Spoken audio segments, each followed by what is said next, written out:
aqui trazer os nossos cumprimentos a todos os universitários que aqui estão, cumprimentar também a iniciativa do deputado Sérgio e aqui as palavras do senador Paim. E agora, senhor presidente, passo a um tema que é extremamente importante neste momento da vida nacional. É a apresentação de uma proposta de emenda à Constituição contrária ao aumento de tributos por um período de 4 anos. Objetivamente, esta é a emenda constitucional que apresentamos à mesa na data de ontem. Senhoras e senhores senadores, é com satisfação que informo que estou apresentando uma proposta de emenda à Constituição que trata de incluir no ato das disposições constitucionais transitórias para vedar a instituição e o aumento de tributos por um período de 4 anos. A carga tributária brasileira, somando-se tributos federais, estaduais, distritais e municipais, sofreu um aumento brutal no período pós-constituinte. De acordo com os mais recentes estudos da Secretaria da Receita Federal, ela alcançou em 2013 35,95% do PIB, contra apenas 23% em 1988. Essa escalada que nós estamos assistindo. Este valor, ele supera a de vários países com elevado padrão de vida. Estados Unidos, com 24,3% do PIB, Suíça, 28,2%, Canadá, 30,7% e Reino Unido, com 35,2%. A fúria arrecadadora é comandada pela União, responsável sozinha, em 2013, por 69% da arrecadação total, o que evidencia a fragilidade da estrutura federativa do país. Nos últimos tempos, senhor presidente, assistimos situações completamente inusitadas na história do Brasil. Já agora, o Poder Executivo encaminha ao Congresso Nacional uma proposta orçamentária contendo um déficit primário de 30,5 bilhões de reais. Assim entendido, as despesas não financeiras ultrapassam as receitas não financeiras em 30,5 bilhões de reais. Não há, na história do orçamento público brasileiro, precedente para essa teratologia proposta. E não se diga que não existe norma que proíba a apresentação de orçamento com déficit primário. De fato, não há norma que vede a apresentação de proposta com déficit primário. Como também não existe norma que determine a apresentação do orçamento público do Brasil em moeda corrente nacional. Sendo assim, seria estranho a apresentação de um orçamento público em libras esterlinas ou em dólar. De igual forma, a apresentação de um orçamento com déficit primário é algo anômalo, em absoluta desconformidade com a política de orçamentos vocacionados que são naturalmente para o equilíbrio. Senador Marco Túlio Cícero, há 55 anos antes de Cristo, já dizia, talvez o mais atual, o orçamento deve ser equilibrado, o tesouro deve ser reposto, a dívida pública deve ser reduzida, a arrogância dos funcionários deve ser moderada e controlada, e a ajuda a outros países deve ser eliminada para que Roma não vá à falência. As pessoas devem novamente aprender a trabalhar em vez de viver às custas do Estado.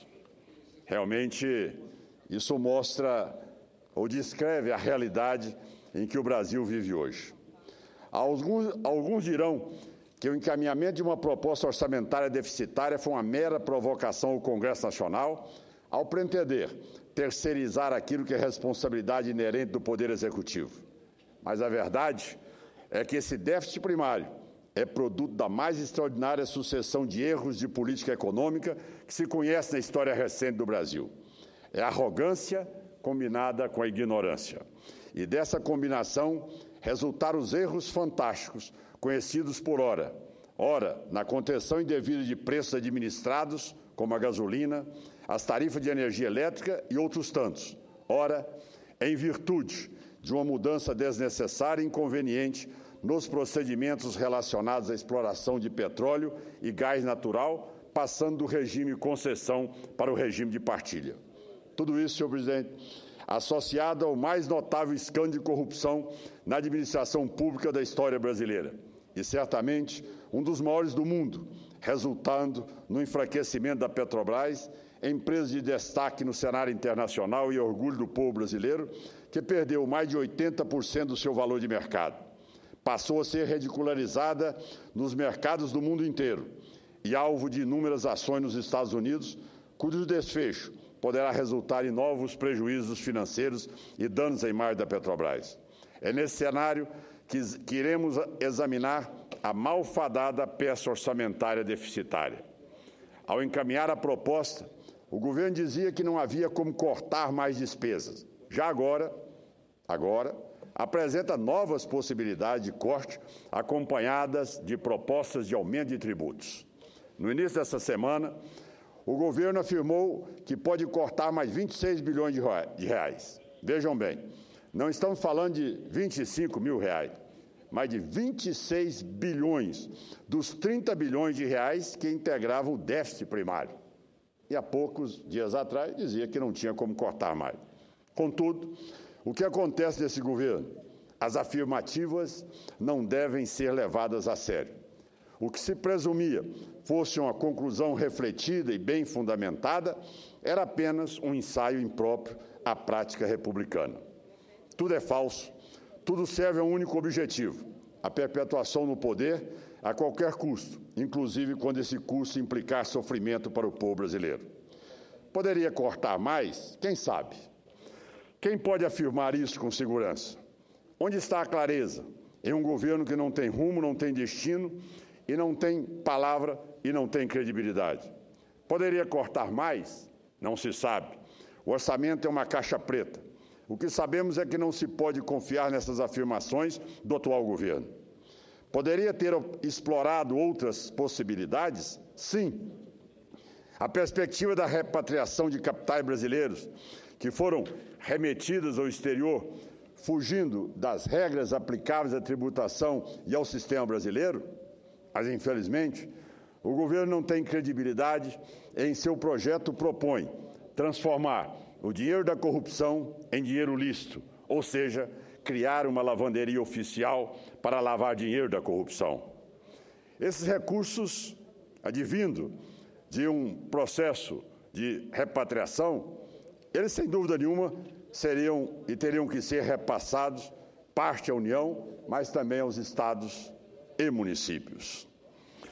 E o mais grave, com a perda do grau de investimento do Brasil, a qualquer momento, quando houver a necessária redução da taxa de juros, os capitais estrangeiros vão fugir do país, vão fugir do Brasil, porque o Brasil não é mais confiável.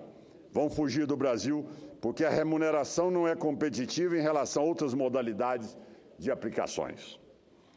Ou quem sabe, talvez não deixa de ser relevante, senhor presidente, por que não recorrer de forma criativa à transação instituto com previsão no Código Tributário Nacional, com créditos inscritos em dívida ativa da União, cujo montante alcança o impressionante valor de 1.400 bilhões de reais, que, somado aos créditos que estão em discussão no âmbito administrativo, perfazem um total de 2 trilhões de reais, ou seja, tudo isso na dívida ativa da União. Pois bem, 2% apenas deste valor já seriam capazes de estabelecer não apenas a superação do déficit primário, somando ao corte dos 26 bilhões, mas, além disso, propiciar um superávit primário.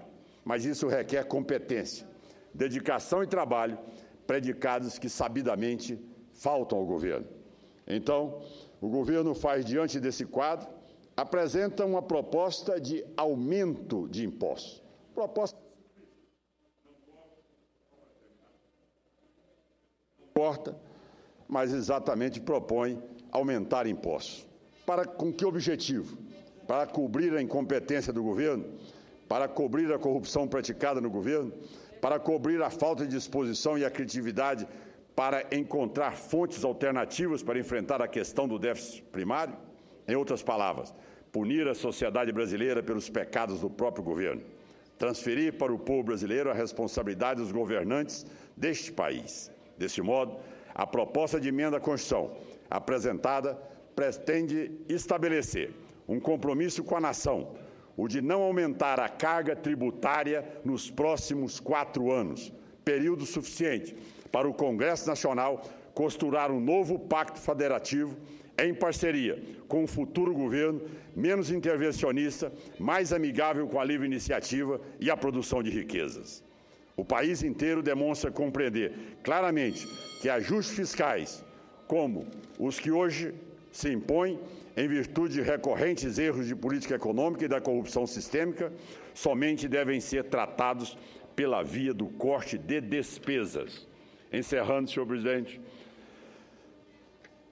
o Congresso pode colocar um dique nessa derrama por 4 anos e, assim, preservar o sangue do debilitado organismo da economia brasileira. Além disso, a proposta não veda a redução ou eliminação de benefícios e incentivos fiscais, especialmente aqueles que se tornarem desnecessários. E é por tudo isso que nós, os democratas, de maneira definitiva, de maneira firme, a contribuir, estamos nos posicionando contrariamente ao aumento de impostos. Não vamos aceitar que o povo brasileiro seja punido pela incompetência de um governo que só pensa em se perpetuar no poder. É preciso que fique claro, chega de expediente de segunda classe, chega de dizer, senhor presidente, muito obrigado pelo tempo a mais que Vossa Excelência me concedeu. Muito obrigado.